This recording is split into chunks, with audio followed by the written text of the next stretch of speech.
Today I'm going to show you how to make cheesy biscuits.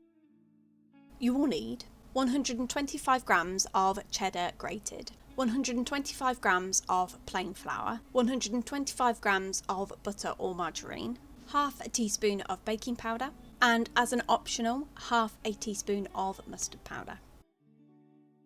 Firstly, in a bowl, mix together your flour, your baking powder, your mustard powder if using, and your cheese. Then give it a good mix until all the cheese is coated with the flour.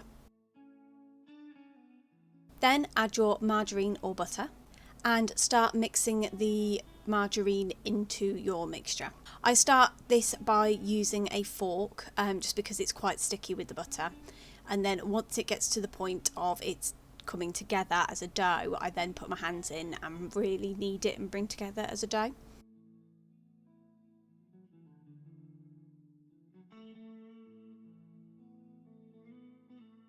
Then on a pre-floured surface, you want to roll out your dough. You want to roll it out until it's about half a centimetre thick.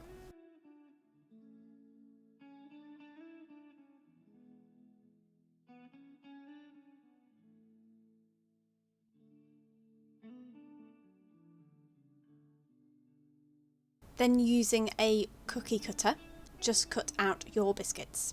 So you can use any size or shape cookie cutter that you wish.